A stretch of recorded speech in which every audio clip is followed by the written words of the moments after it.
Unit 1.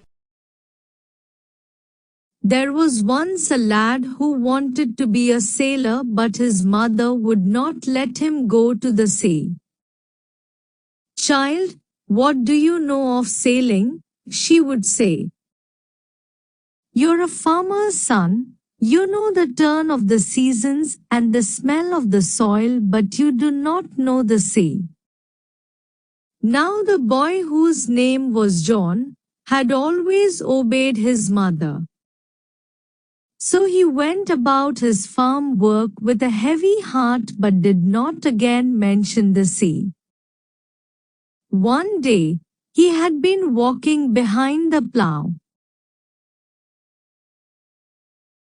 He all but ran over a tiny green turtle on a clod of dirty. He picked the turtle up and set it on his head where he knew it would be safe. When he was done with plowing, John plucked the turtle from his head. To his utter surprise, he found that it had turned into a tiny green fairy man that stood upon his palm and bowed. "I thank you for your kindness. Tell me your heart's desire, and I'll grant it to you for saving my life," said the fairy. John bowed back but said nothing. Although his heart yearned to go out to sea, he did not express his wish. The green fairy man could read a heart easily, so he said, "I see you wish to go sailing." John's face answered for him. Unit 2.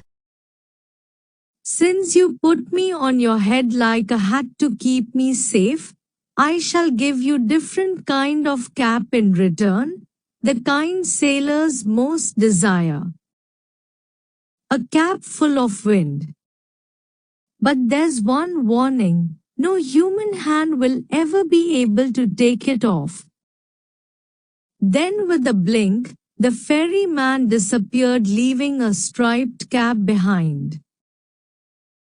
John put the cap on his head and ran home to tell his mother. "No good will come of the wine cap," she said. But the lad would have none of her cautions. The very next day, putting on the sailor's cap, he ran off to the sea. On seeing a ship anchored near the shore, he requested the captain to take along. Thus began his first ever sea voyage. Well, the wind cap worked as the fairy had said, but that one condition prevailed. Now that was both bad and good. It was bad because John could neither take his cap off before his captain nor at bedtime. And it was good because neither could he lose the cap nor could it be stolen from him. Since it was wine that sailors called for, and wine that John could supply, he soon became very popular. When he twisted that cap, he could summon the east wind and the west wind. He could also turn it to call both the north as well as the south wind.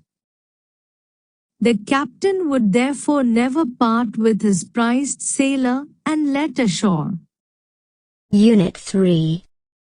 "Oh, let me go ashore just for one day," he begged the captain when they had sighted land.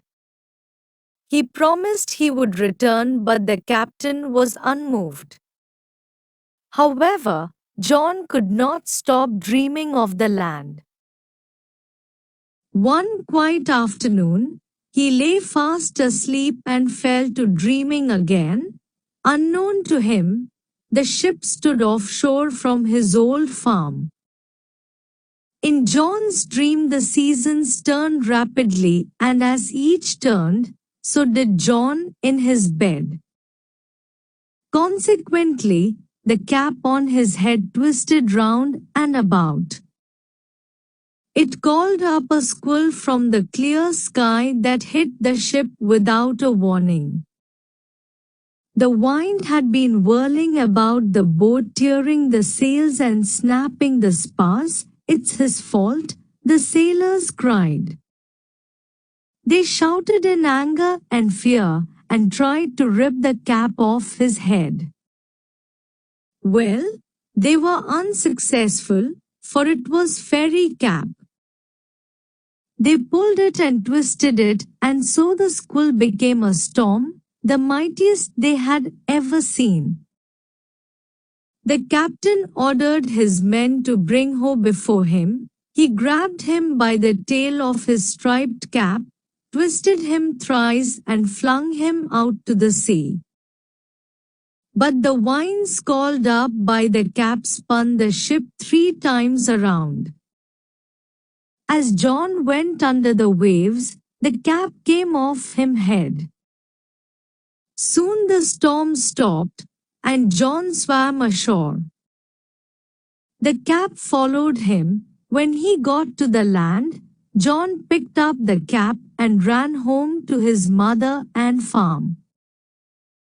Again in the winter, when the snow lay heavy on the fields, he began to dream of the sea. John went to the wardrobe, got out the fairy cap and stared at it for a long moment. Tucking it in his shirt, he ran out to the field. He placed the wind cap under a stone where he knew the ferryman would find it. Then he left again for the seas.